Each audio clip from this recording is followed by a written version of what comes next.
Hello everyone, how are you? Welcome to my channel. कैसे हैं आप सभी? फ्रेंड्स, हम यहाँ पे आपकी यूपीएससी की तैयारी करा रहे हैं, आप सभी को पता है। और आज ये हमारा जनरल पेपर का सेकंड क्लास है, ठीक है। और देखिए, हम अभी आपको पीवाईसीक्यू से स्टार्ट करा रहे हैं, इसके बाद हम नए क्वेश्चन से स्टार्ट करेंगे। देखिए, पहला क्वेश्चन क्या है आपकी पीवाईसीक्यू का, ठीक है। निम्नलिखित में से कौन सा एक पादप समूह नवीन विश्व में कृषि योग्य बनाया गया तथा इसका प्राचीन विश्व में प्रचलन शुरू किया गया? तो ऑप्शन तंबाकू, कोको, रबड़, तंबाकू, कपास और रबड़, कपास, कॉफ़ी या गन्ना, रबड़, कॉफ़ी और गेहूं। देखो, ऐसा कौन सा पादप समूह है जो न्यू वर्ल्ड में कृषि योग्य बनाया गया तथा इसका प्राचीन विश्व यानी ओल्ड वर्ल्ड में इसका प्रचलन शुरू किया गया था? तो पढ़िए आप लोग, आपके पीवाईसीक्यूज हैं, मैं रिपीट कर रही हूँ, ठीक है। प्रीवियस ईयर क्वेश्चंस हैं। देखिए, हम पहले इसको सॉल्व करेंगे, फिर नए क्वेश्चन स्टार्ट करेंगे, ठीक है।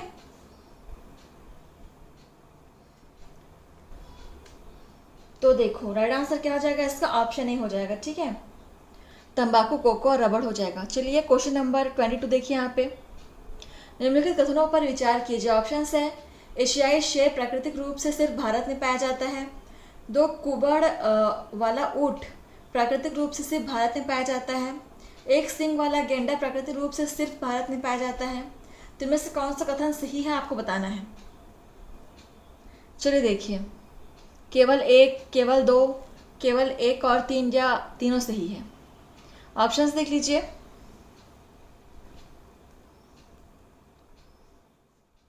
तो फ्रेंड्स, यहाँ पे राइट आंसर हो जाएगा केवल 1, ठीक है। तो केवल 1 ही यहाँ पे सही है, केवल फर्स्ट ऑप्शन सही है फ्रेंड्स, ठीक है। Option first is correct.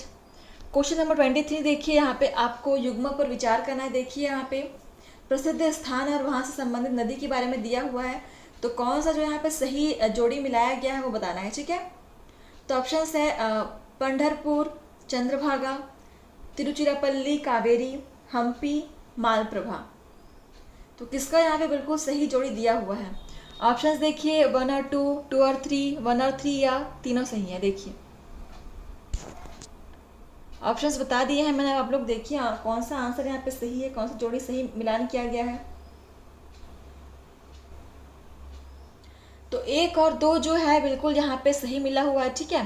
Pandharpur, Chandrabhaga और तिरुचिरापल्ली, कावेरी हो जाएगा, ठीक है। बाकी हम्पी जो है वो इसका गलत दिया हुआ है यहाँ पे, ठीक है, ये गलत हो जाएगा। तो 1 और 2 ही यहाँ पे सही जोड़ी है।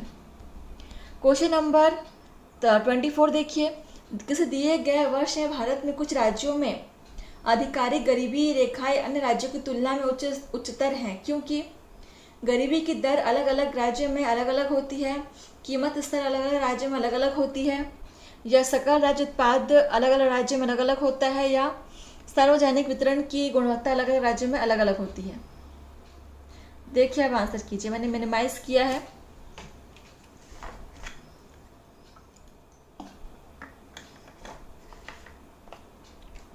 बहुत ही अच्छा क्वेश्चन है ये भी। तो राइट आंसर क्या हो जाएगा? ऑप्शन बी, कीमत स्तर अलग अलग राज्यों में अलग अलग होती है, ठीक है।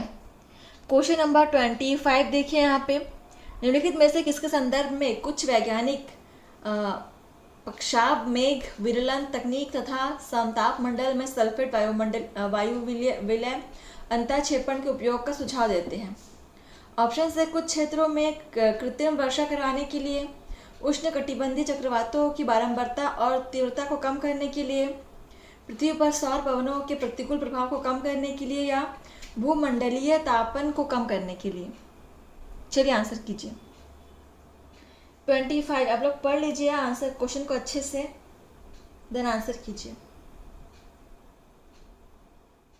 तो फ्रेंड्स, आप लोग क्लास को सब्सक्राइब कर लीजिएगा, ठीक है, और डेली आपको यहाँ पे क्लास नोटिफिकेशन मिलती रहेंगी। 25 right answer is option D, भूमंडलीय तापमान को कम करने के लिए इसका उपयोग किया गया था। चलिए क्वेश्चन नंबर 26 देखिए यहाँ पे, निम्नलिखित में से किसके संदर्भ में ताप अपघटन और प्लाज्मा गैसीकरण शब्दों का उल्लेख किया गया है? ऑप्शंस है, दुर्लभ भू तत्वों का निष्कर्षण, प्राकृतिक गैस निष्कर्षण प्रौद्योगिकी, हाइड्रोजन ईंधन आधारित ऑटोमोबाइल, या अपशिष्ट से ऊर्जा प्रौद्योगिकी। तो किसके संदर्भ में यहाँ पे ताप अपघटन और प्लाज्मा गैसीकरण शब्दों का उल्लेख किया गया? देखो, ऑप्शन डी इज करेक्ट, अपशिष्ट से ऊर्जा प्रौद्योगिकी। ठीक है, ऑप्शन डी। क्वेश्चन नंबर 27 देखिए यहाँ पे, निम्नलिखित में से कौन सा अगस्त्यमाला जीवमंडल रिजर्व में आते हैं? ठीक है, ऑप्शन है नैयार, पेपारा और शिदरनु वन्य प्राणी अभ्यारण्य और कल्लाकड़ मुंदुथुराई बाघ रिजर्व, या मुदुमलाई, सत्यमंगलम और वायनाड वन्य प्राणी अभ्यारण्य और साइलेंट वैली नेशनल पार्क, या कौंडिन्य, गुंडला, ब्रह्मोश्राम और पापीकोंडा वन्य प्राणी अभ्यारण्य और मुकुर्थी नेशनल पार्क, या कावल और श्री वेंकटेश्वर वन्य प्राणी अभ्यारण्य और नागार्जुन सागर श्री शैल बाघ रिजर्व। देखिए इसका आंसर क्या हो जाएगा। अच्छा क्वेश्चन है, पढ़ लीजिए, आप थोड़ा सा लंबा है, ऑप्शंस को पढ़ लीजिए फिर आंसर कीजिए कि कौन सा अगस्त्यमाला जीवमंडल रिजर्व में आता है।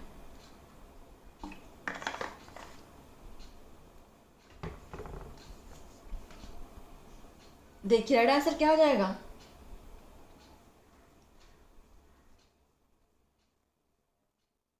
Option A. ठीक है, तो चलिए अगला क्वेश्चन नंबर देखिए यहाँ पर 28।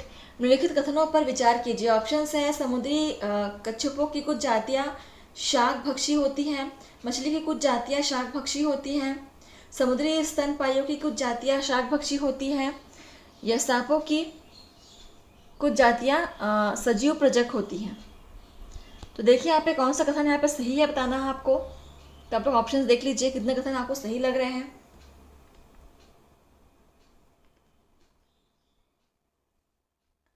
देखिए, तो फ्रेंड्स यहाँ पे चारों ऑप्शन ही सही है। ठीक है, तो इस प्रकार से आपका ऑप्शन डी यहाँ पे करेक्ट हो जाएगा। 1 2 3 4 सभी यहाँ पे सही है।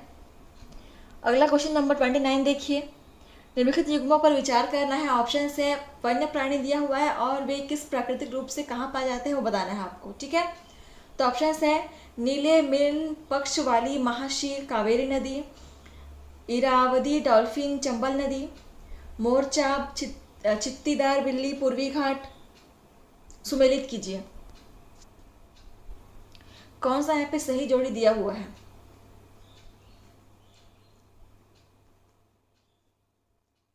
देखिए,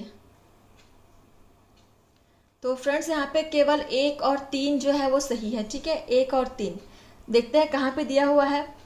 ऑप्शन सी। ठीक है, 1 और 3 यहाँ पे सही है।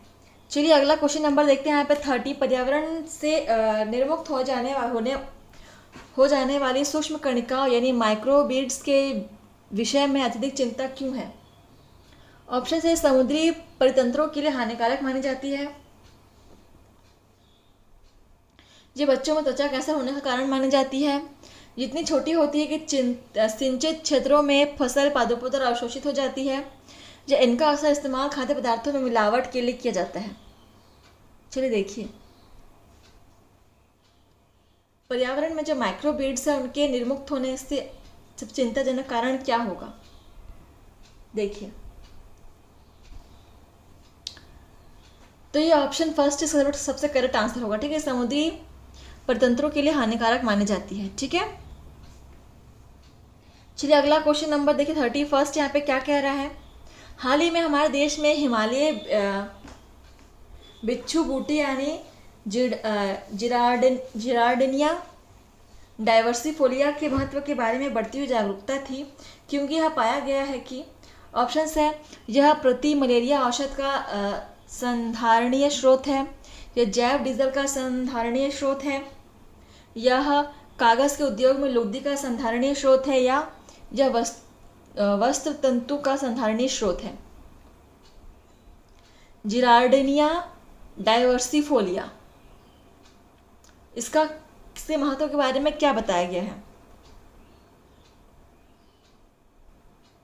यह वस्त्र तंतु का संधारणीय स्रोत है। ठीक है, ऑप्शन डी इज करेक्ट।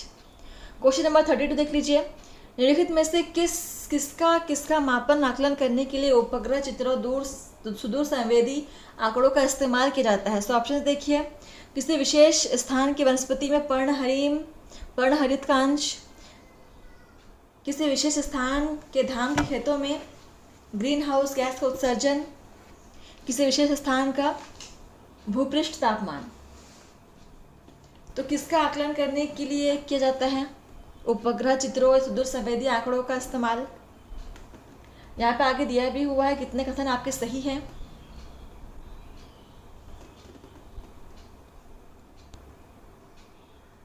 तो देखिए फ्रेंड्स, तीनों कथन ही सही है, ठीक है। ऑप्शन यहाँ पे तीनों ही सही हो जाएंगे।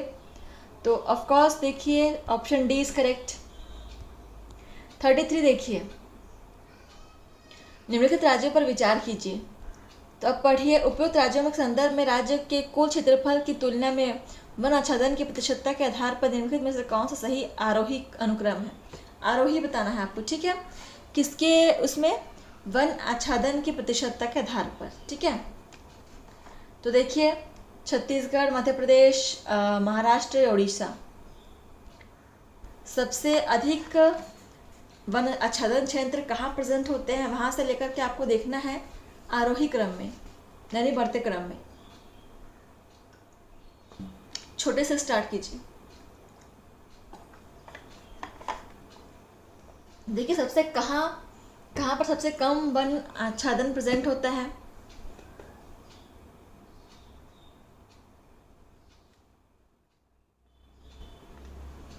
महाराष्ट्र में, ठीक है। तो उसके बाद मध्य प्रदेश, देन उड़ीसा, देन छत्तीसगढ़। तो सबसे ज़्यादा वन आच्छादन कहाँ है? छत्तीसगढ़ में है, ठीक है। Option C is correct.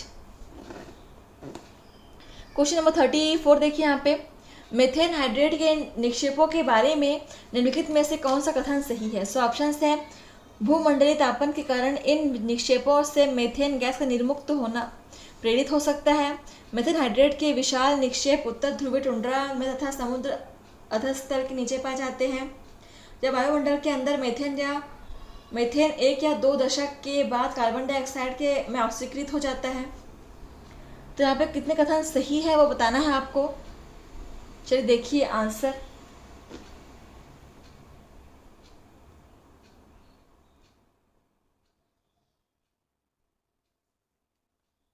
तो देखिए यहाँ पे अगेन यहाँ पे आपका तीनों ऑप्शन सही है, ठीक है। तो ऑप्शन डी इज करेक्ट।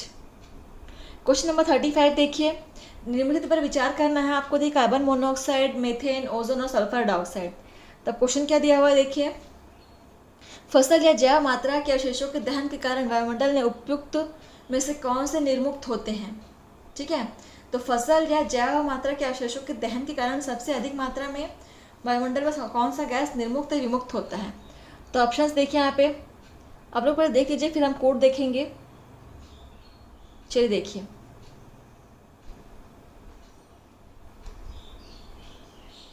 तो देखिए फ्रेंड्स ये सभी गैस ही विमुक्त होते हैं, ठीक है। अगेन यहाँ पे आपका ये चारों सही हो जाएगा। ऑप्शन डी इज करेक्ट, ठीक है।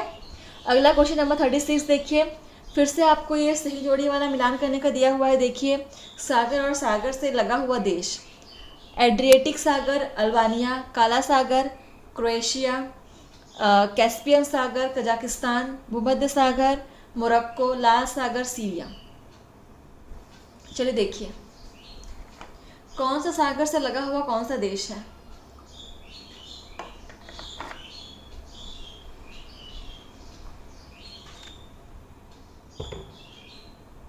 तो देखिए यहाँ पे एड्रियाटिक सागर अल्बानिया बिल्कुल सही है, ठीक है। और काला सागर क्रोएशिया गलत है। कैस्पियन सागर कजाकिस्तान ये भी बिल्कुल सही है। और भूमध्य सागर मोरक्को हाँ बिल्कुल सही है, ठीक है। और लाल सागर सीरिया नहीं है, ऐसा नहीं है। तो 2 और 5 ऑप्शन जो है वो गलत हो जाएंगे, बाकी 1, 3, 4 सही है। तो यहाँ पे कोड देखिए, ऑप्शन बी इज करेक्ट, ठीक है। 1, 3, 4। क्वेश्चन नंबर यहाँ पे 37 देख लीजिए, निम्नलिखित में से कौन सा देश पिछले 5 वर्षों के दौरान विश्व में चावल का सबसे बड़ा निर्यातक रहा है? ऑप्शन है चीन, भारत, म्यांमार या वियतनाम। पिछले 5 वर्षों की बात कर रहा है। तो ये देखिए PYCQs है, ये 2019 का पेपर है। तो 2019 के पीछे यानी कि 5 वर्षों में, तो 2019 के पहले चावल का सबसे बड़ा निर्यातक कौन रहा है? 2019 के पहले की बात कर रहा है, ठीक है। 2019 का ही ये PYCQs है जो हम अभी आपको करा रहे हैं। भारत, ठीक है, option B is correct. Bharat में ही सबसे अधिक चावल का उत्पादन होता है। 38, निम्नलिखित युग्मों पर विचार कीजिए। ऑप्शन देखिए, हिमनद और नदी, तो मिलान करना आपको फिर से। देखिए, बंदरपूछ, यमुना, बाराशिगरी, चेनाब, मिलाम, मंदाकिनी, सियाचिन, नुब्रा, जेमू, मानस। तो कौन सा जोड़ी यहाँ पे सुमेलित है बताना है आपको, ठीक है। सही जोड़ी यहाँ पे मिला हुआ है किसका, आपको आंसर करना है। देखिए, बंदरपूछ, यमुना बिल्कुल ये सही है। बाराशिगरी, चेनाब ये भी बिल्कुल सही है। मिलाम का मंदाकिनी नहीं, ये गलत हो जाएगा। सियाचिन का नुब्रा ये सही है, ठीक है। बाकी जेमू का मानस ये गलत हो जाएगा। तो आपका फ्रेंड्स देखिए यहाँ पे 1, 2 और 4 आपका राइट आंसर हो जाएगा। तो ऑप्शन फर्स्ट ही यहाँ पे दिख रहा है मुझे, ठीक है। Option first is correct. चलिए आगे बढ़ते हैं। 39, भारत में कार्बोफ्यूरेन, मेथिल पैराथियन, फोरेट और ट्राईएजोफॉस के इस्तेमाल को आशंका से देखा जाता है।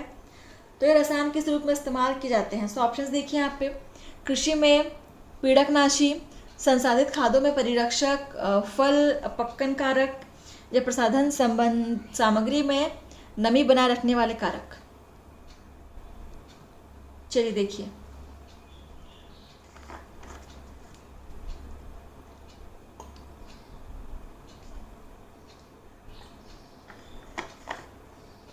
बहुत अच्छा क्वेश्चन है ये भी। 39 राइट आंसर क्या हो जाएगा इसका? कृषि में पीड़कनाशी, ठीक है। Option first is correct. इसको आप नोट डाउन कर सकते हैं फ्रेंड्स, बहुत ही इंपॉर्टेंट है। क्वेश्चन नंबर 40 और आज का हमारा ये लास्ट क्वेश्चन है, ठीक है। देखिए क्या है, फिर से आपको कथन दिया हुआ, उस पर विचार करने के लिए कह रहे। कथन क्या है? पहला, रामसर सम्मेलन के अनुसार भारत के राज्य क्षेत्र में सभी आर्द्र भूमियों को बचाना और संरक्षित रखना भारत सरकार के लिए अधिदेशात्मक है। आर्द्र भूमि नियम 2010 भारत सरकार ने रामसर सम्मेलन की संस्तुतियों के आधार पर बनाए थे।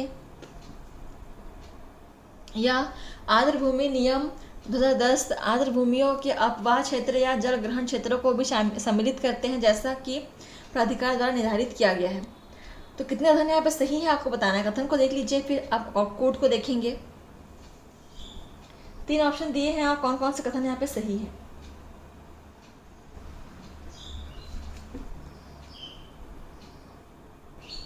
तो देखिए फ्रेंड्स, यहाँ पे केवल ऑप्शन तीसरा ही सही है, ठीक है।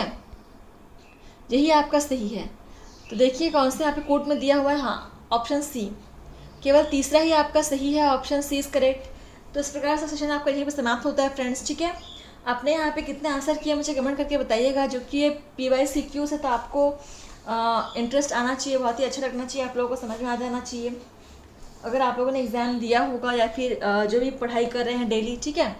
और ऐसे ही नए नए क्लास हम लेकर आएंगे। तो पहले हम PYCQs कराएंगे, फिर आपके नए क्वेश्चंस कराएंगे, ठीक है।